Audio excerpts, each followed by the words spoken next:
Hey, what's going on, guys? Welcome back to the Jeremy's Cut Fitness Podcast Radio Show, coming to you on this Friday late afternoon before I hop into my own sweat session here, and I'm dreading it. I'm like you guys. We're all human. We're all normal and basic, and I understand it's a gift, to be able to move your body every single day and take it through these workouts and, make progress and feel strong and powerful. But there's just days where you are kind of, dreading it, where, what do I have on the docket today?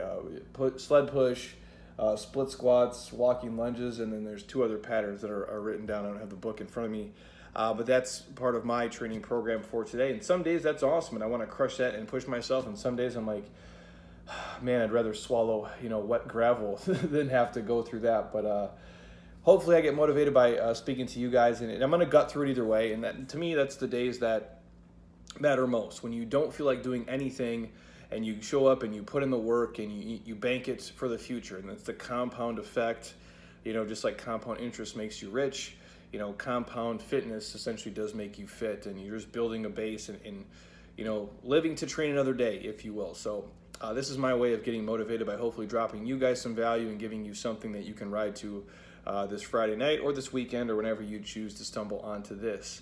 And we're going to call this 11 Rules You'll Never Learn in School. Two notes before I kick off. Really fast, I do believe education is important. I think it's the cornerstone of being a successful person and human, and be productive in society, and to make money and find something you enjoy doing. I just don't believe it has to be done in the structure of a school setting that's laid out to us today. Now, I don't have a solution for every problem in education.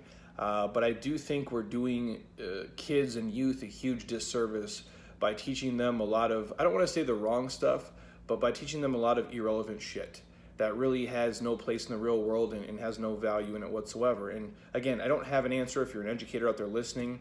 I know you guys are just doing what's laid out to you, but obviously there's a problem. I graduated college with a ridiculously high GPA, with honors, cum laude is what I graduated with.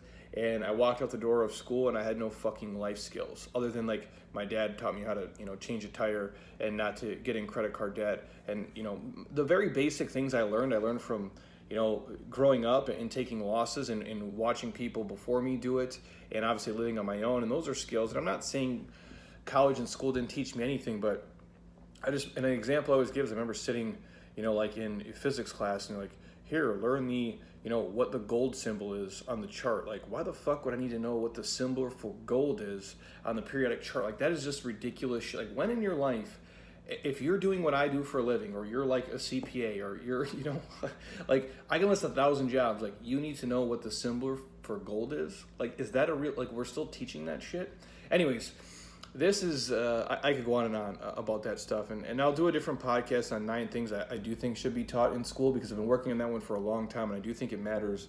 And the reason I share that is, and I'm not saying like those things aren't important, like learn history to 1877, like learn how to do, fucking parallelograms if you think they're important. I'm not saying you can't teach that stuff, but please teach the other shit. Like, the things that are actually going to help people once they get out into the real world, so they don't just be like, wow, I learned all this information just to regurgitate it back out on a test, but it really isn't helping me do dick shit when I get out here. So that's a different podcast. I'll touch on it all together. This is actually taken from a Bill Gates speech he did many years ago. I think it was around 2005. I stumbled onto it probably a year after I graduated from college. And he just talks about 11 rules that you're not going to learn in school. And they're very valuable. These are great tips, and that's why I wanted to drop them on you guys. And then we'll touch on the education piece, obviously, later on in something else. But these are just things, reminders, again, that we all know, but yet are so confused now in the world of what we should have, what we expect. I guess there's some kind of stigma, or there's an idea out there that we deserve something, or that we need something, or that we are just guaranteed something by just graduating college or just by being alive, where people will say things like, oh, the middle class is disappearing and it's, it doesn't exist anymore, and people can't make it. And I agree with the point of wages in America are stagnant. They're not moving at the pace of everything else. However, what you notice is we're living lifestyles like we're fucking rich and famous, and we're like living better than kings lived, 100 years ago. And we're living better than like the upper class lived 30 years ago. And the reason I say it is when you look at, the the median home square footage in a middle class home in America today is about 2,600 square feet. That's a pretty big fucking house. It's bigger than the house that I live in. And like, we make good money.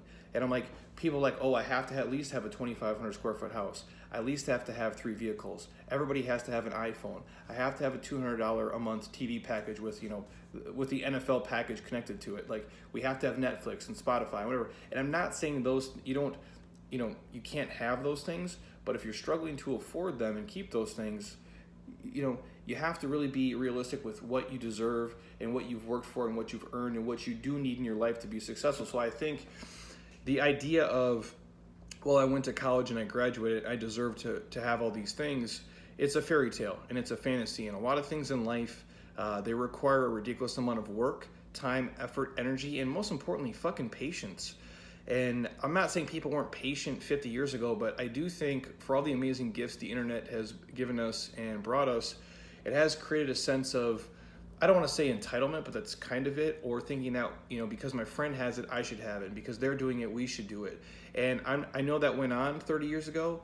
The difference is it's more prevalent today because you see it every 15 seconds when you scroll on Facebook, Instagram, and Snapchat, and all the other platforms. And so that's why I wanted to share these 11 rules that they're not going to teach in school, to bring some people back down to reality and just serve as reminders. If you're doing it what I would consider doing it the right way, by just being a responsible adult, being patient, paying your bills on time, getting out of debt, living a life that's meaningful, full of experience and happiness, enjoying, not just chasing, material shit and stuff and focusing on all the wrong things and what I consider learning the wrong things or focusing on those. This can be a nice little wake-up call or reset for you to know, if you're on the right track, to keep on moving. If you're on the wrong track, hopefully hop over to this side and you guys will be more successful. When I say more successful, I mean healthier, happier, and just live a more meaningful, fulfilled life. So without further delay, Bill Gates' 11 rules you will never learn in school. Rule number 1, life is not fair. Get used to it. I think all of us after the age of probably 6 know that at this point. Nothing is fair, and that's just how it is. And for every gift you don't have, there's probably 4 or 5 gifts you do have. And the phrasing I use all the time when people are like, well, easy for you to say, Jeremy, because you have X, Y, and Z. And admittedly, I do. I'm super fucking lucky, man. Like, I have a great life. I'm, healthy. My brain works the way that it works. I can get my body to do things a lot of other people can't do. I do feel very fortunate, but on the same note, I've died for this. I have worked 100 hours a week, every week, for the past almost 11 years at this point. And there's even some days where I'm like, fuck, man, I'm exhausted. I can't believe I'm working at this pace. And it's going to slow down because I can feel my body and my life slowing down. And I take the pauses when I need to. But when people say, it's not fair, to me, for example, well, Jeremy, you have this and you have this.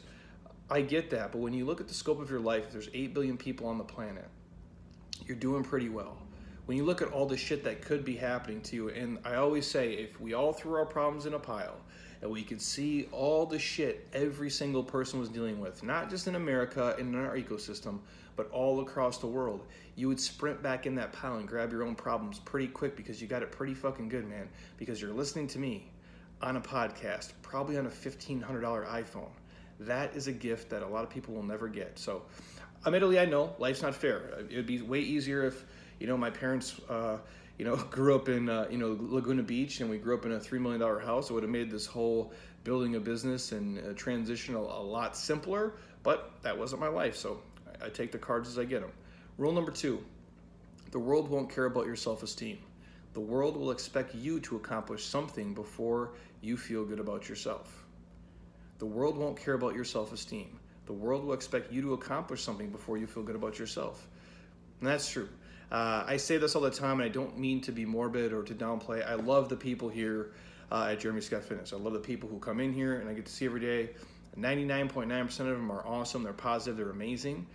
Because people who suck don't tend to stick around long. We kind of weed them out in our own way. But they're great and they're amazing. All of our online people, this 47-day transformation group I have right now, they're a bunch of fucking rock stars, dude. Like, they're crushing it. They're posting. They're amazing. They're engaged. It's very motivating to see and to watch them do what they're doing. And all of you guys who listen to the podcast and the messages I get on Instagram and Facebook and Twitter, for the most part, very, very positive. And I say that to say this. If I didn't produce at this pace, if I didn't have a podcast like this, if I didn't share the workouts that I share and I was in the shape that I was in, if I didn't show up to work here and produce, nobody would give a shit. And so my self-esteem is obviously derived from, me putting in a good effort to, doing the best that I can, feeling, when I look in the mirror each night that I've, maximized my potential. And the reason I say the world doesn't care, because it doesn't, man. Like, we're all very selfish, and I think that's normal. And I say that to say this: as much as the people here love me and think that I'm great and I show up and I'm consistent, if my whole family got murdered tomorrow, I know people here would feel bad. But on a selfish note, and rightfully so, they'd probably be, a day or two would go by, and then like day 3 or 4, they're like, okay, well, who's going to coach the groups? Who's going to look at my stuff? Who's going to help me out? Because their life still has to go on. Their life still needs to go. So again, the world does not care about your self-esteem. You have to care about it for you by doing things for yourself. That's just my takeaway and my 2 cents. Number 3, you will not make $60,000 a year right out of high school. You won't be a vice president with a car phone until you earn both. Now, this is, obviously way back in 2005, before the world that we live in now. I guess if I would equate it today, it'd be, you're not going to make $100,000 a year right out of high school. I think that's safe to say for 99% of you listening. Most of you, your first job out of school, you did not make $100,000 a year. In fact, for a lot of you, depending on what industry you're in, if you're a doctor, lawyer, things like that, obviously you're going to go to school for 10 plus years and you're probably going to come out making 6 figures, but you're also probably chewing on $400,000, $500,000, $700,000 plus of student loan debt, which is a different conversation altogether. But just know those things take time, and you have to be patient, and you have to be willing to have a particular set of skills and provide so much value to people that you're worth earning $100,000 per year. And I get that question a lot from young fitness people in our space. Now in fitness, you can make what I consider, good money. Is it ridiculously great money? No. If you're comparing it to like the financial world, obviously you're managing a hedge fund, you're going to be making multiple millions of dollars per year. Very few people in fitness are making 10, 20, 30, 40, 50 million dollars a year. It's not what we do. So to ask, hey, is it hard to make $100,000 a year? Fuck yeah, it is. You have to be really good at what you do. You have to put in the work, and it's going to take time. Remember, like my wife, when she first started out in her career, I think she probably makes 4 times what she made 10 years ago. Now, again, when she got fresh out of college, she's managing basically 2, hotel properties, but that was her skill set then. She wasn't worth the money she's worth now. She hadn't acquired the skills yet. It takes patience. It takes you mastering a craft and showing you can do something. And a lot of people say, I need to make $100K a year. And I'm like, for what? Do you know what that looks like in terms of work? How much effort and sacrifice you have to give to make 100. If you say, I have to make 200 or 300, or the people say, I have to make $1 million. Like, do you realize what the fuck that really is, you guys? Like, to make $1 million a year, you have to make $83,333 a month every month for 12 months.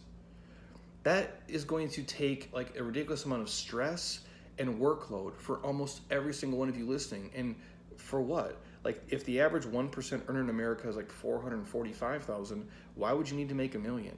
Like, I guess the point being is you have to be patient with all of these things. And a lot of times we put these arbitrary numbers on stuff or think, well, I graduated from college, I'm worth this or I deserve this. If you are, go work somewhere, whatever salary they start at, and show you're worth it.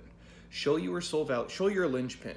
Show you are so valuable they cannot get rid of you, that you are just essential to the organization, and if you quit, it would either shut down or would take a massive blow. And if you're making 45 today and you walk in and say, hey, I need $88,000 to stay, you're so fucking awesome, they'll pay it for you. Otherwise, you're worth whatever they pay you. And again, if you're listening and you're a new college graduate or you're changing careers or you're shifting, just know it takes time. The people worth the money will get paid it. The other people simply will not. Rule number 4. If you think your teacher is tough, wait till you get a boss. This is true as well. I know a lot of people hate school. I hated it for sure. I don't think there's many people who hated school more than me. But just know, if you think school is tough, the real world is way fucking worse. There is no summer break. There is no Christmas vacations. There is no going to class at 10 o'clock and getting out at 2. You're probably not getting shit-faced until 2 in the morning, and then obviously rolling into class or skipping class completely and still passing. It doesn't work. And I know a lot of people think it's terrible, it's rough. The real world is way rougher than obviously school is, if you guys have been in that phase. And for you guys who are working out there, obviously you know what I'm talking about. And I think even in terms of that, you think, oh, well, my boss sucks, my corporation sucks, I want to go work for myself. And albeit that works for me, I would struggle working in the same context my wife works in and being in a giant corporate machine. That's just not my personality type. I'm not saying I could never do it, but it would have to be a perfect situation, the right context, and that would have to give me a lot of freedom and autonomy to do my thing. So I wouldn't do great with it. And on the same side, a lot of people think like, man, I hate corporate America, I hate my job, I hate my boss, I'm gonna quit and work for myself. That's a different stress and a different animal altogether. And I think people think the grass is always greener on the other side, and it's not. A lot of people aren't meant to be their own boss. A lot of people aren't gonna die for something like I'm willing to die for it, and many other people like myself are. You're way better, having paid vacations and getting weekends off and, having a guaranteed check coming in from a machine. Take that for what it's worth. Rule number 5, flipping burgers is not beneath your dignity. Your grandparents had a different word for burger flipping. They called it opportunity. This is true as well. A lot of people out there thinking that they deserve something. This is the point I was driving at earlier. Or certain jobs or tasks are beneath them. If you don't have any money and you're in debt and you're trying to get a start, or you want to get into an industry or a field, do whatever you have to do to get there.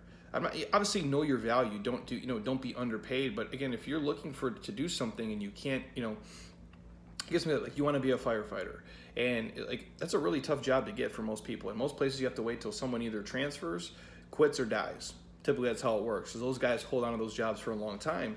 And so if you can't get in there, obviously you can do some ENT stuff and different things. But if you had to deliver pizzas or drive Uber, so fucking what? If it helped pay your bills. So many people want to be so fancy so early, and there's some people here who are currently in a dental program. They're going to go out and be dentists, and if you look at they're probably going to be in school for at least 4 or 5 more years, and when they come out of school, they're probably going to have $5, $6, $700,000 in student loan debt, if not more. And I'm not giving them advice unless they ask for it. When they come to me, I say, hey, my 2 cents would be this: you're going to get out of school. And when you work for somebody else in a practice, you start your own practice, you're going to start to make what most people consider a shit ton of money. But you are not a dentist yet. You are not rich yet. My advice to you would be live as cheap as you can, as long as you can, and pay down some of those student loans, because it's going to cripple you over the long run. Now, again, they're asking for my opinion, so I'm going to give it. By all means, do what you want. But just because you initially start a job on year 1 and you have a salary, like you aren't super rich yet if you still have debts to pay. Or the way I look at it, for me, I didn't know what I wanted to do. So I'm like, when have my one corporate job, I'm hustling, training people in the morning, I'm training people at night. I'm taking literally when I started this, you guys, like real talk, I remember the first month I was in business, I made $342, and that's gross, not net. So I'm hemorrhaging money. Like I'm losing fucking money the first month I'm in business. In fact, for the first couple months I was in business. On a Sunday, I'm driving up to the gym to basically do a fitness portion of a basketball camp for like 6th grade kids for $20 fucking.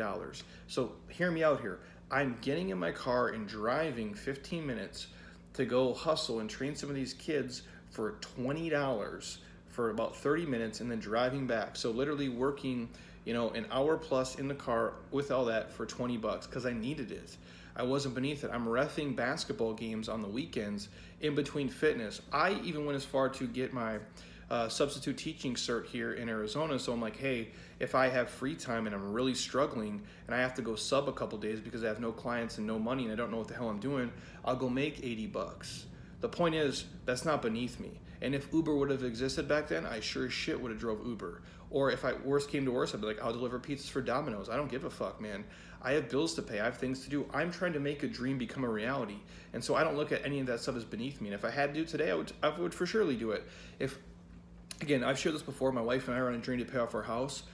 Knock on wood, hopefully we have only 11 payments left. So if you do the math, that is 11 months of payments for you guys out there. And we'll make number 11 here on Sunday, I believe. And then hopefully only 10 after that. Now, something could go wrong and it might be longer than that, but that's the goal I'm really pushing for. And that's partially why I'm so exhausted lately. Point being is this: if I didn't make the money I made here doing this, what I love, I would for surely side hustle and do Uber or something like that that could generate an extra $500, $600, $700, $800, $1,000 a month to throw out that debt so I could have my house completely paid off at 36 years old and be debt free.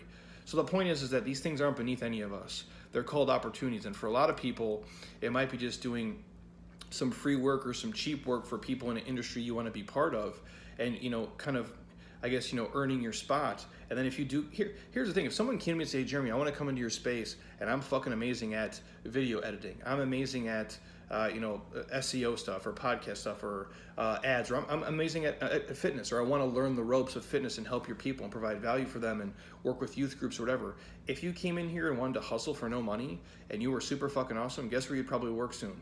For me and for our machine and our stuff. So again, there is a lot of opportunity in the things that people think are beneath them.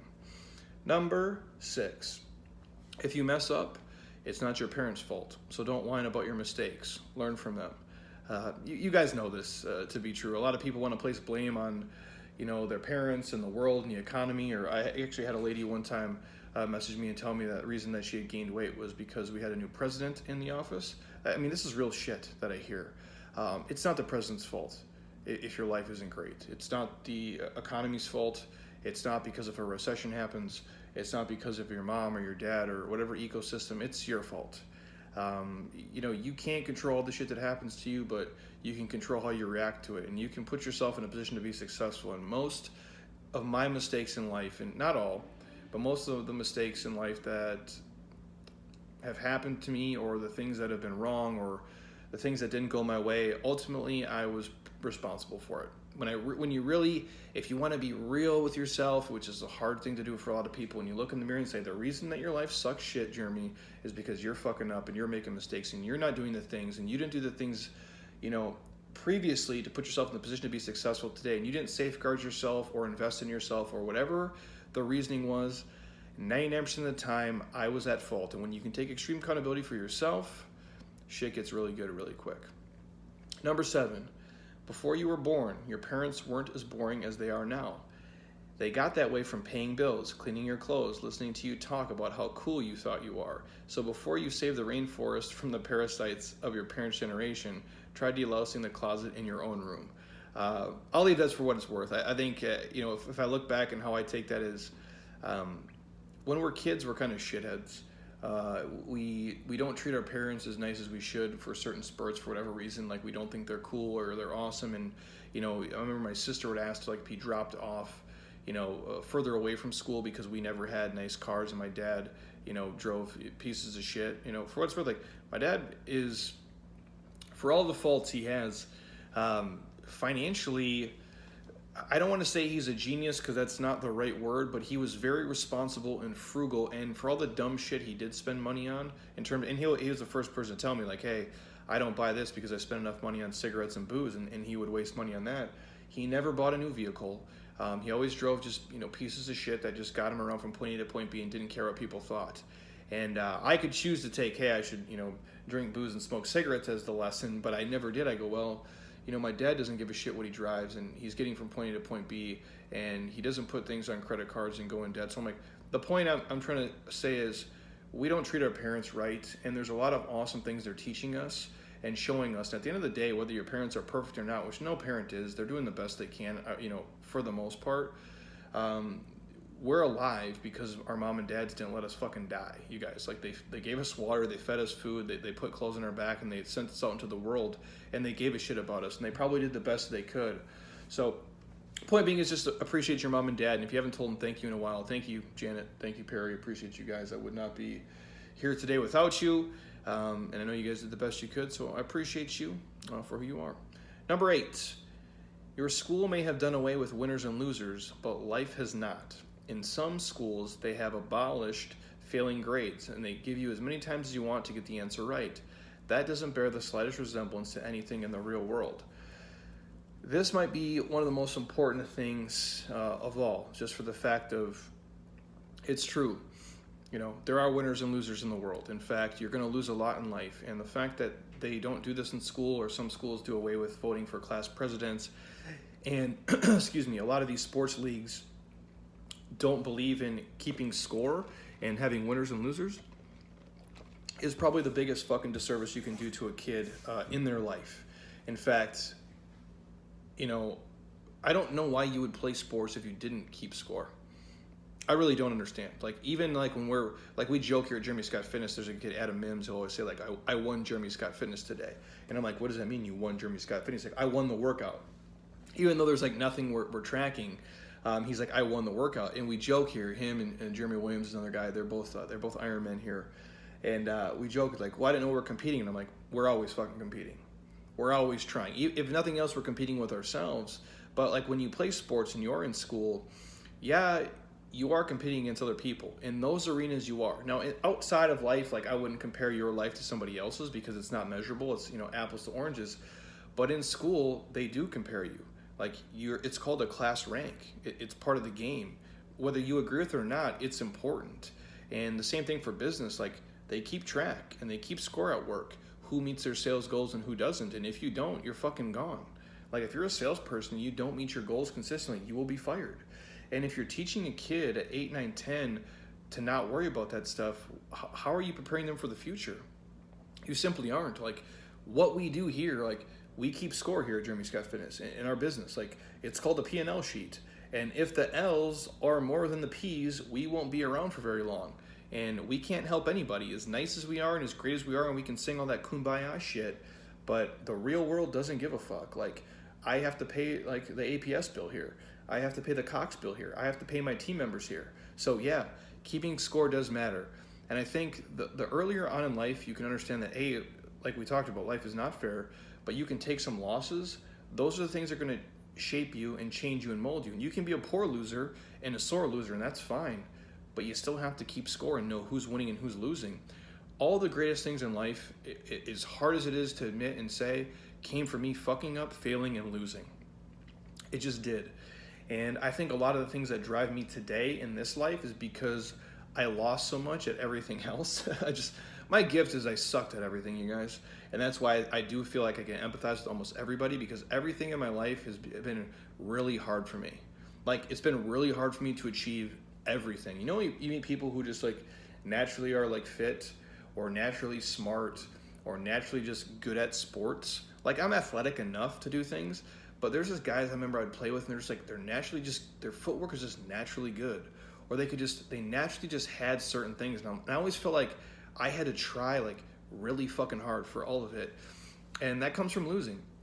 And the reason I lost at so many things has helped me become this version of the person today.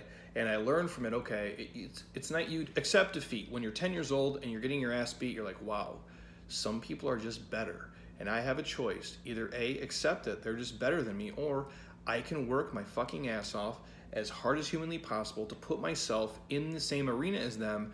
And God willing, if a couple breaks go my way and I worked hard, I can maybe beat these guys some of the time, or I can become better than them. Or sometimes people are just better. It just is, and that's a great lesson to learn. It doesn't mean you're a failure, but the reality is, like, LeBron James, to me, he's just better at basketball. He just is. Like, Tiger Woods to golf, to me, he's just better. Like, it's just part of the game, and if we never let that sink in at ages 8, 9, 10, 11, 12, 13, 14, 15, what the fuck's going to happen when people are 25, 30, and 35, as they have to start finding that out? It gets pretty rough out there. Number 9. Life is not divided into semesters. You don't get summers off, and very few employers are interested in helping you find yourself. Do that on your own. You guys know this to be true, 100% true. The real world is real, and it's very unforgiving out there, and you just have to, self-awareness is a gift, and I think the more we move into this version of the world, the more you have to know yourself and what makes you happy and what makes you tick and what's important to you. And that's why I make podcasts like this, and they're not just, talking about sets and reps and split squats and push-ups. It's about finding who you are and what drives you, and knowing that life is continuous and it's an everyday grind, 24/7, 365. It doesn't get broken up. You really don't get gaps, to take off and figure your shit out unless you do it for yourself. And so it's you taking your free time, not maybe just sitting in front of Netflix for 22 hours a week and not just doing mindless things, like actually finding out who you are and what drives you and what's important. And there's a million ways to go about that, but you ultimately have to do that and know who you are and what you want to do and what you want to get out of life. Because your employer and your job and your career do not give a shit about that. They care about you producing and filling a need inside that organization. Number 10, TV is not real life. In real life, people actually have to leave the coffee shop and go get jobs. Now, Obviously, he's referring to Friends, the TV show. And the way I would preface this now in 2019 would be, social media is not real life. I mean, it is and it isn't. Obviously, more people know me on social media than know me in person. I thought about this the other day. Dave DiLorenzo and I don't have Dave on the podcast too. He is an amazing dude, a runner, super fit dude. Runs super successful bar and restaurant insurance business here in the Valley. And him and I were talking, and social media it's a version of reality, because I probably see 100 to 150 people a week, give or take. But I talk to, between the podcast and Instagram and the newsletter and everything, probably about 1 million people a week read my stuff or hear me talk or see me on video. And so what's real and what's not real? So that's why we had the conversation about that. But what I'm saying is, in terms of the context of people fronting super hard, social media is super fake in a lot of ways. A lot of people front and put up the best versions of themselves and share a lot of fake shit. And I'm not telling people what to do, but the real world is the real world. Everything's not always vacations in Mykonos and looking pictures, perfect in pictures and 19 filters, and sitting in front of a car that you lease, flashing fake money, or sitting in a jet and doing a bunch of horse shit. The real world's going to come with ups and downs, and there's going to be good days and bad days, and that's just part of it, and you have to understand that. And that's why I always will preach on, you can't keep up with the Joneses. You can't, say, well, all my friends do this or all my friends do that. And I'm like, nobody gives a shit about that. That's some 14-year-old bullshit. If you're still talking like that, well, my friends get to do this, or so-and-so's doing that, or how does so-and-so afford that, or how does so-and-so drive that, or how do they, it does not matter what they're doing. You bowl in your own lane and you worry about yourself. You do not compare, and you don't give a shit about the people around you. When you can get real quiet, and just focus on you, solely you, man, your life gets so amazing so fast. And I don't know how else to say it. My wife, I love her to death. She's a fucking rock star. She's way smarter than me in a lot of ways. But for a long time, she would do the comparison game and live in this ecosystem of that shit. And she's 33 years old now. And this is the first, probably the last 6 months of her life where she gets it. And I'll get her on the podcast here and she can talk about it too. She gets it now. And you can say it to somebody, you can show them, you can tell them, but until they really feel it for themselves and they let go of the comparison stuff and they really are confident in who they are and what they're doing and what's driving them, and they know what's important. And that's why I talk about, EQ, your emotional intelligence, and self-awareness being one of the greatest gifts on earth. Man, life is it's really fulfilling. It's the most freeing feeling in the world. And luckily enough, I was born with this gift of not giving a fuck about anything, really. Even though I did worry about the normal stuff all of you guys did. But it's been probably a good, 12, 13, 14 years-ish for me where I felt this. And man, it's like you're walking around with a 200-pound rucksack on your back and in front of you that is just weighing you the fuck down. And once you just cut that thing loose, it's a really good place to live in. So that's for a different podcast altogether. Finishing out here with Rule 11. Be nice to nerds. Chances are you'll end up working for one. This probably is true too for a lot of you people out there. I'm not saying I'm a nerd, but I'm a dork for sure. I guess it's all the same stuff. I'd like to think I was like one of the cool kids, even though socially I'm very awkward. But I played sports, so kind of like sometimes sports just makes you kind of fit in with people and they kind of like you just because you can play athletics, which is really weird. And if you really get to know me, nothing I do really matches up. It makes any sense, like my love for hip-hop and then mixed with all the other quirky, weird shit that really has nothing to do with any of that. But point being is, be nice to people in general, I think is the takeaway, especially the people who you don't think matter or are important. It's a really shitty way to live life, and we do that based on how quote-unquote popular people are and how good-looking they are and what kind of shape they're in or what kind of car they drive. And it's just, it's judging a book by its cover. It's all the materialistic bullshit. And my 2 cents is just be nice to people, like everybody you meet. And not for the fact of like, oh, later on in life you never know the connection it can be or what they can do for you. Yeah, you can do it for that if you want. But I think it's just a good practice, like just to be a good human, like just to be a cool person, like just to be kind to others. It's a great gift. You can never go wrong being nice. And people will say, well, Jeremy, nice guys finish last. It's horseshit. Nice guys might lose the first and second and third quarter, but nice people always win the fucking game, man. Like nice people might lose the first 3 quarters and they might be trailing, 88, to 86, but in that fourth quarter, Nice people always fucking win, and they end up winning the game, and they win by a big margin. I believe that to be true. There's a lot of people here I go out of my way for and extend myself for that they can do nothing for me. They can't help me elevate my career or my life or my financial status or anything else. They're always going to be a drain to me, and I'm always going to be a fountain for them. And that's okay. I try to do that with every single relationship in my life. I try to give more than I take with everybody, and I think I do that pretty fucking well. I try to be 51% to their 49. So even for the people who in my life who have given me a lot, obviously like your parents, my wife, shit like that. But people in the fitness world, right? So if I think of people, who have I took a lot of shit from? Like I've known BJ Gaddour for a long time. I take a lot of shit from BJ and vice versa. So I try to give to him more than I take, hopefully. Him and I in the same circle with David Jack. I don't know if we can ever give DJ more than we've taken from him because he's like, fitness Jesus, if you will, in terms of like this knowledge. And not just, I'm talking like life knowledge and advice and things and way to see the world and the way to treat people. But I still try to give him more than I take from him, and hopefully I can. But the point being is that you try to be nice to everybody, and you try to you give as much as you can. And obviously, when you get on a certain level, you can reciprocate and work with awesome, amazing people. But just don't be a fuckface. Like, don't be a dickhead. Don't be mean. Don't be rude. Don't judge people. It's just, it's petty. It's immature. It makes you look like an asshole, and nobody wins when you do that. I just think the nicer you can be to everyone, it's going to pay you back. And karma's a real thing. I think the more good shit you put out into the world, the more good shit's going to come back to you. And for the sake of that, for you guys who are out there, if you're in school and you're in an ecosystem, be nice to everybody you go to school with, because odds are, that might be a person who puts you on and gets you a job, or somebody you work with in the future, and not just because of what they can do for you in the future. You just do it to be a good human. And the example I give is one of the worst things you can do is, I remember, I could share a million stories about this, but you know how many people reach out to me now to film video content or be on the podcast or hang out with me or work with me or do certain projects with me because they see what I can give them and what I can do for them and how much value or how much shine they can get or how much money they can make off of me for doing things. I'm not naive to that. I understand that's how it works. Now, where the fuck were these people 5, 6, 7, 8 years ago? They weren't around. And again, they might not have known about me, but again, now because we have some juice and we have a little bit of a following and we have a voice and we have some stuff, now they want to work with you. So you have to just kind of be aware of that. But also, I guess on the same note, to your benefit, if you guys are in that position now where you're moving up in your career and people are treating you a certain way and talking to you a certain way, you've earned that.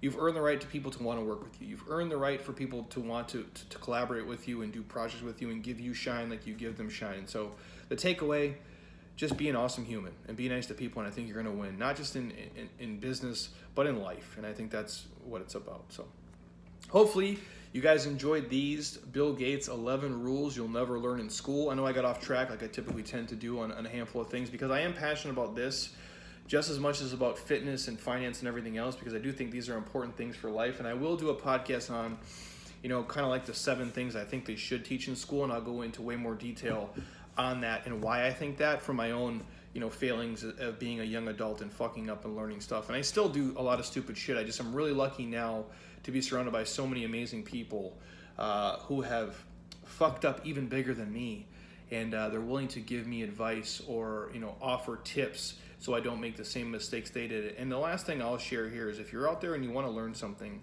ask people who've already done it.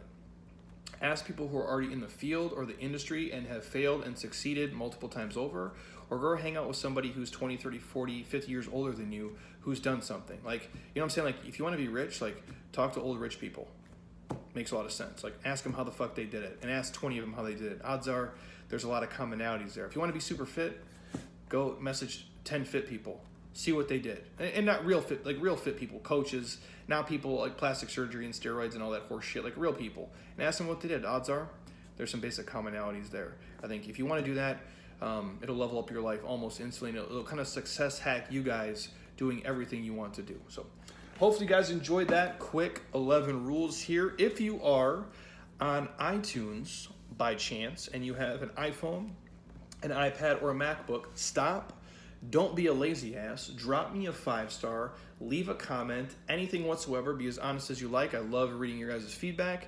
And if you dig this, share this with a friend, family member, coworker, somebody you think it can provide any value to whatsoever.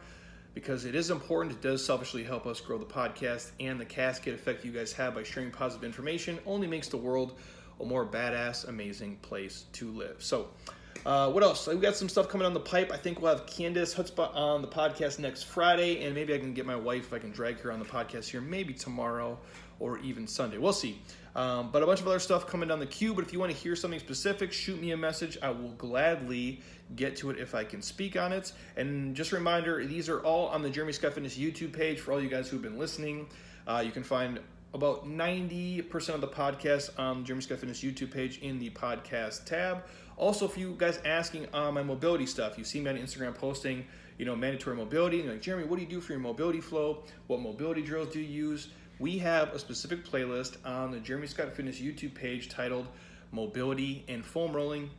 You can click it. I walk you guys through all the flows and a ton of foam rolling drills as well. Just subscribe to the page. There's like 850 videos on there right now, and they're all 100% free for you to use. So my gift to you guys, if you want to move better and feel better, and again, like I say, mobility is important. It's the one thing that we can hold on to probably our entire life.